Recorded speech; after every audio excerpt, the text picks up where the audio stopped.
Kobe Bryant's secret wasn't talent. It was this dark obsession. His teammates arrived at 9 a.m. and Kobe was already leaving. He had been there since 4. Nobody asked him to. Nobody told him to. 4 a.m., dark gym, nobody watching. He didn't need them to be. His teammates would arrive at 9 a.m. for the scheduled morning practice. Kobe Bryant was already leaving. He had been in the gym since 4. 2 full training sessions before most people had opened their eyes. Nobody asked him to. Nobody paid him extra for it. Nobody was keeping score. He did it because he was obsessed. Not with winning.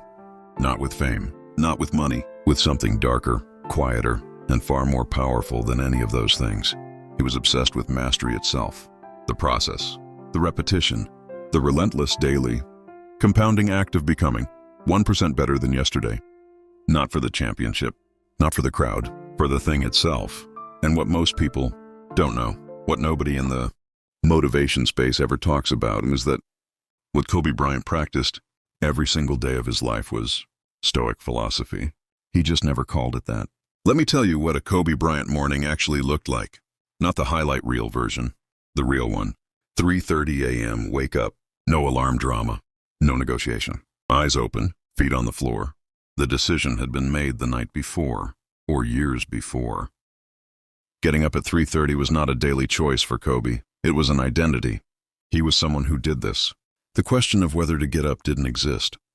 Fiorduram, first session begins. Gym, alone, or with his trainer. Tim Grover, one of the few people who could keep pace with the obsession. Footwork drills, post moves, free throws, the mechanical, repetitive, unglamorous fundamentals nobody would ever see in a game, but that made everything in a game possible. 2 hours of invisible work. 6 miles a.m. conditioning, running, weights, physical preparation. The body treated as a tool to be maintained at the highest possible standard. Not because it felt good, because a dull tool produces dull work. Kobe understood that the body and the mind are not separate. What you do to one, you do to the other. 9:02 a.m., team practice. Teammates arrive. Kobe is already on his second session. He has been working for 5 hours before the official start of the working day. By the time his opponents arrived for their single daily session, Kobe had lapped them every single day for 20 years. The most important thing is to try and inspire people so that they can be great in whatever they want to do. Here's the part that makes people uncomfortable. Kobe's obsession was not healthy in the conventional sense.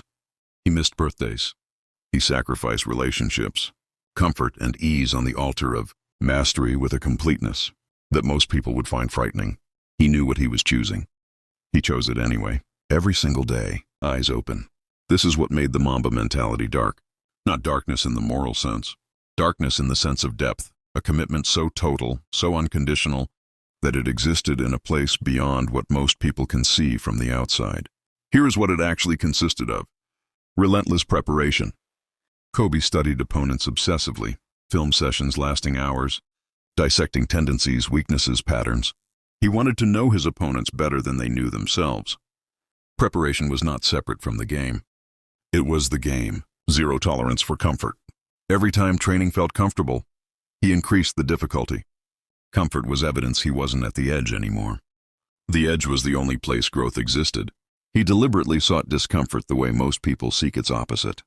Process over outcome. Kobe talked more about the work than the trophies.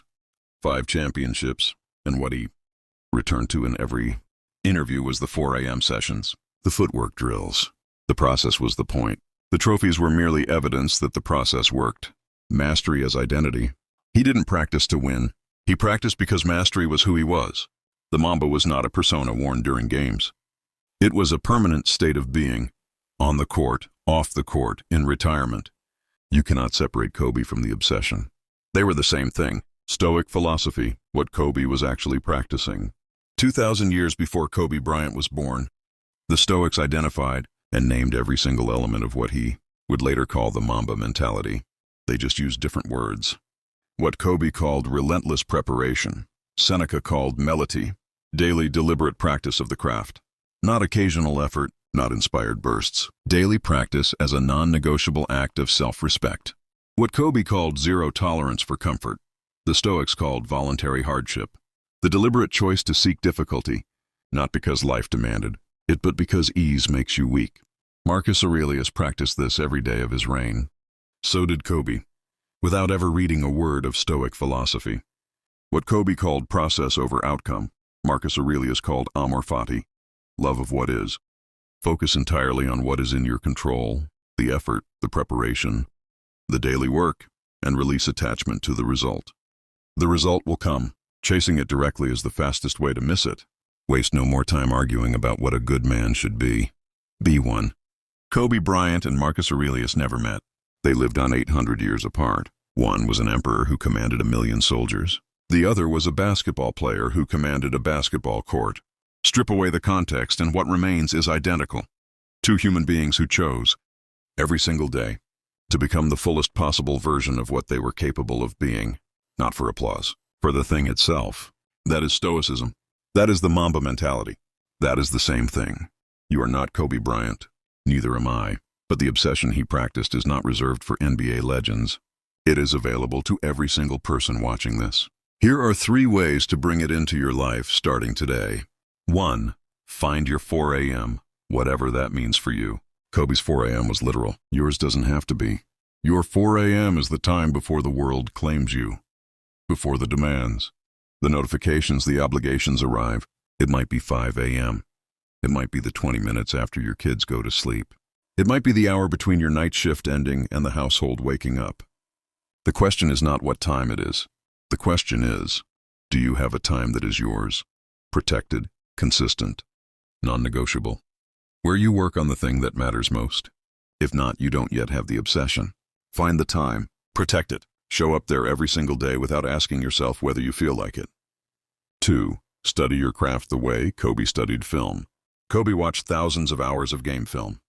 Not because someone told him to, because he was obsessed with understanding his craft at a level that went beyond what was visible on the surface. He wanted to see the patterns underneath the patterns.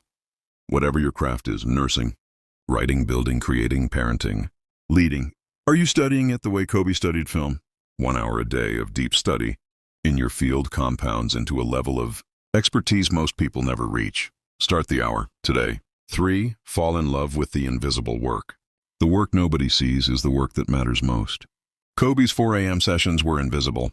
Nobody was there. Nobody posted about it. The work existed purely for the work, not for the validation of being seen doing it. In an age of social media, the temptation is to perform effort rather than produce it, to post the gym selfie rather than do the session, to signal the obsession rather than live it. Kobe had no interest in being seen working.